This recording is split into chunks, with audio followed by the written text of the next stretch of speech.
నిజంగా చెప్పాలంటే ఈ గాంధీ గారు ఒరిజినల్ గాంధీ అనుకున్నాం కానీ నకిలీ గాంధీ వెళ్ళిండు. ఏంటిదే నకిలీ గాంధీ? నువ్వు నకిలీ మాటలు మాట్లాడు, పూటకో మాట. నీకు ఖచ్చితంగా నీకు కూడా షేర్లింగంపల్లిలో డిపాజిట్ పోవడం ఖాయం. నేను ఇలా ఒక గిఫ్ట్ పంపుతా ఉన్నా ఈ 10 మంది మారిన ఎమ్మెల్యేలకి.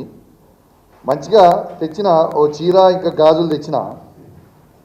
ఇలా ఈ 10 మంది ఎమ్మెల్యేలకి నేను చూపిస్తా ఉన్నా. దానం నాగేందర్ గారు, కడియం శ్రీహరి గారు, గాంధీ గారు, ఇక మారిన 10 ఎమ్మెల్యేలు, వెంకట్రావు గారు, పోచారం శ్రీనివాసరెడ్డి గారు, కృష్ణమోహన్ గారు ఉన్న 10 ఎమ్మెల్యేలు మీకు శాత కాకపోతే ఇగో ఈ చీరలు గాజులు కొనుక్కొని వేసుకొని తిరుగు రిపబ్లిక్లా. ఇజ్జత్ లేని వాళ్ళు, మీకు ఇజ్జత్ ఉందానే అసలు? మీకు ఇజ్జత్ లేని వాళ్ళు కాబట్టే ఇగో మీ ఇద్దరికి మీరు మొగోలు కాదు కాబట్టే ఇగో చీరలు గాజులు పంపుతా ఉన్నా.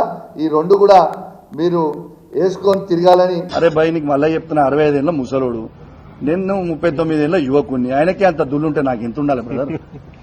నేను చేయలేనా అయింది? గాంధీ గారు, నేను ప్యూర్ తెలంగాణ గడ్డ మీద పుట్టిన బిడ్డని.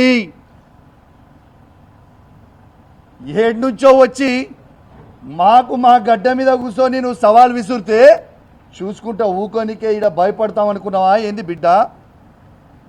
ఇవాళ కేసీఆర్ గారి నాయకత్వంలో నిన్న నేను పొద్దున్నే కేటీఆర్ గారితో, హరీష్ రావు గారితో ఫోన్ మాట్లాడి పర్మిషన్ తీసుకొని మరీ చెప్తా ఉన్నాను.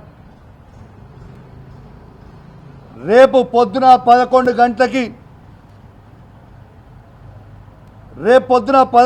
గంటలకి మా మేడ్చల్ జిల్లా పార్టీ ఆఫీస్ శంబీర్పూర్ రాజు గారి నాయకత్వంలో ఆడి నుంచి మేమందరం కలిసి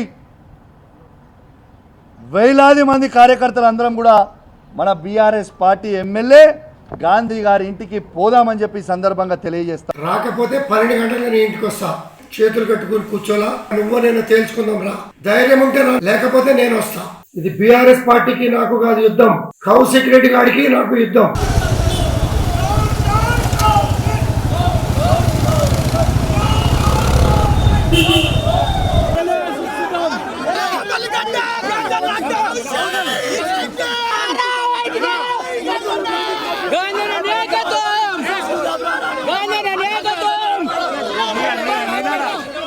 దాడికి ప్రతి దాడి ఖచ్చితంగా ఉంటది.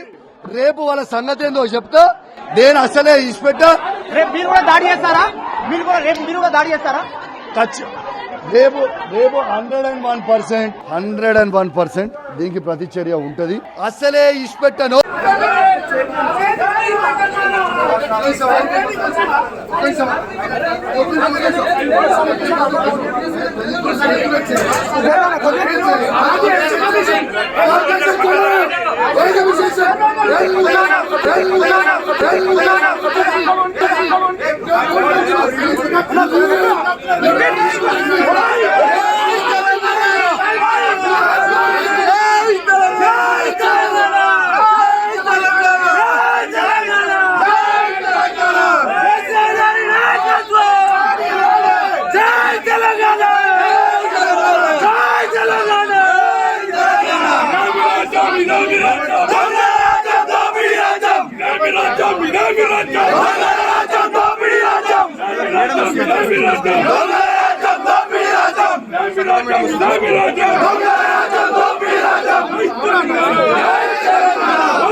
ఏం చూసుకొని రెచ్చిపోతున్నారో నాకు తెలుస్తలేదు కానీ మా ఓపికని, మా యొక్క పేషెన్స్ ని వీక్నెస్ గా అనుకుంటున్నారు. మాకు సత్తా లేకుండానే 6-7 సార్లు గెలిచాం మేము ఎమ్మెల్యేలు. నువ్వు నిన్న మొన్న జుమ్మా హఫ్తాకు నువ్వు గెలిచి నువ్వు ఎన్ని మాట్లాడుతున్నావు, ఎన్ని రెచ్చిపోతున్నావు. ఏదో మేము ఆ ఇంటికి వస్తాము, మా పార్టీ ఆఫీస్ నుంచి బయలుదేరుతాము అని అంత దమ్ముంది ఆవిడికి. అంత దమ్ముంటే చూపిరా నాయన, నీకు చూపిస్తాను నేను కూడా. మేము కూడా ఒక్క స్టేట్మెంట్ రేపు ఇచ్చామనుకోండి, బీఆర్ఎస్ పార్టీ ఎమ్మెల్యే అందరి ఇల్లు దిగ్బంధం అయింది. లేదు మేము వాళ్ళని తీసుకొస్తాము, 100 తీసుకొస్తాం, 100 తీసుకొస్తాం అంటే పందులు లేక ఎంతమంది వచ్చినా ఏం కాదు, పుల్లు లేక వస్తాం మేము. ఎప్పుడు ఎక్కడ మళ్ళీ జవాబు చెప్పాలో అక్కడ జవాబు చెప్తాం.